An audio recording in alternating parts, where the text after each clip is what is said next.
Garrett. Mr Speaker, my call is going to be fairly short. Sir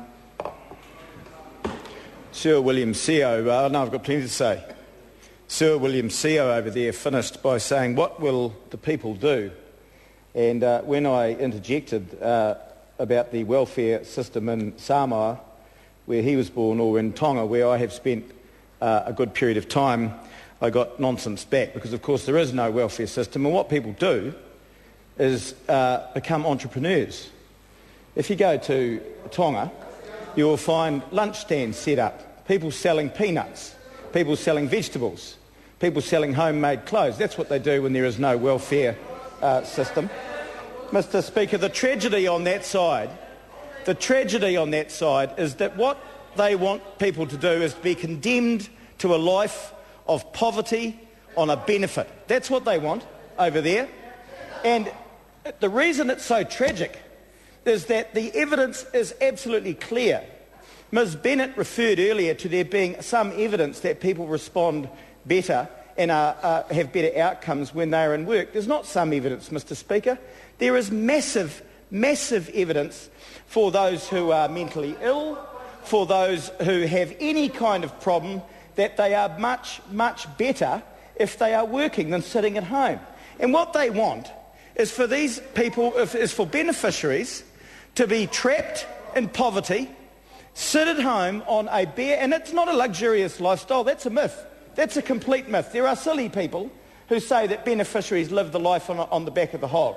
Quite wrong. Certainly it's quite wrong.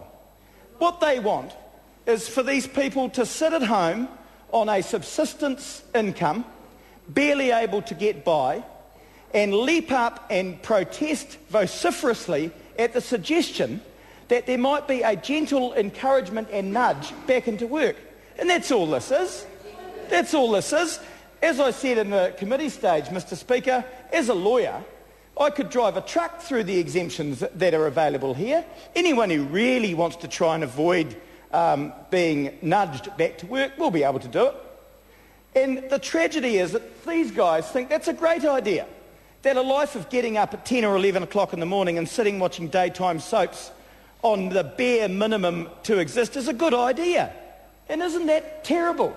What an aspiration to have for our people. They really want people to do that so they'll stay dependent on nanny state and vote Labour for the rest of their lives. As long as they do that, Mr Speaker, they don't care.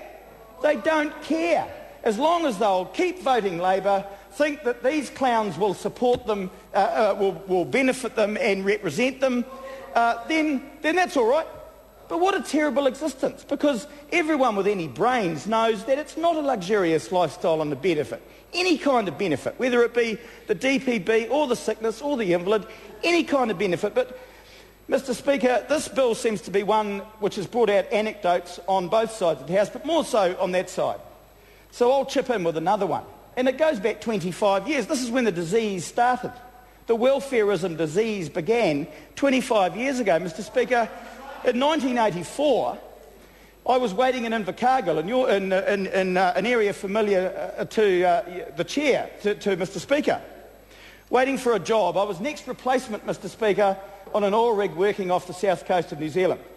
I was waiting for the first guy who quit or got injured, and I was going to get the job. And so I was sitting there in a motor camp in Invercargill, waiting for that to happen, which could have happened at any time, next day, next week. In fact, it never did, and I got a job elsewhere. But I went down to the Labour Exchange and said, I'd like a job, please. And they said, what's your registration number? And I said, what are you talking about? So you've got to be registered. And I said, well, all right, then I'll register. No, you've got to register for the dole. And I said, I don't want the dole.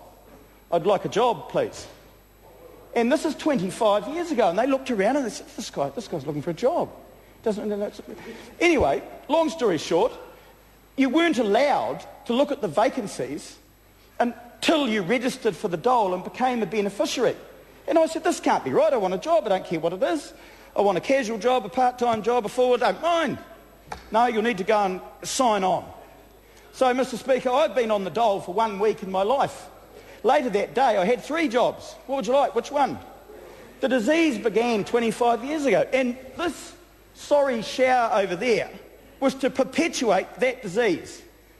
The kids who are now children of beneficiaries weren't born in 1984, and they would like to condemn them to the same misery for the rest of their lives so long as they continue to vote Labor. This is may I say it, a fairly timid measure, Mr Speaker, a fairly timid attempt to move away from that disease of welfarism, condemning people to sleeping in till 10 in the morning and watching daytime TV all day on the minimum income. And, Mr Speaker, it's to be commended. It's not far enough. But what a terrible aspiration for a political party with the proud history of the Labor Party. Workers all, Mr Speaker. The founders of that party were workers, real workers. They use the term in this House, workers. No one else calls them workers anymore. They're all employees. But in the old days, in the 1910s, they were workers, the founders of that party. They would have turned in their grave if they saw the system that we'd created. Mickey Savage and Bob Semple and those guys, they wouldn't be able to believe it. They weren't in favour. Peter Fraser, his statue's across the road. The thing he hated most in life was shirkers. Shirkers, that's what he called people who didn't want to work, get off their backsides.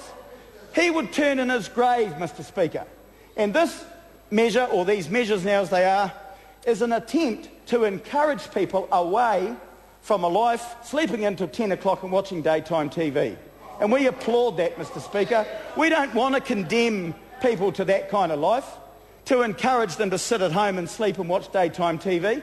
When there's an alternative, we'd like people to get out and to advance themselves, as the Minister has, and as other people in the House who've been on benefits from time to time. And the Labor Party hate it. They can't stand it that the Minister has bettered herself, got off the benefit, got herself a university qualification, and now she's here, and they hate it. They despise her because she's a traitor to the beneficiary class from their point of view. What a terrible, terrible attitude. Mr Speaker, we're very happy to support this very modest set of measures to try and turn around that whole disease that condemns people to living in poverty. Thank you.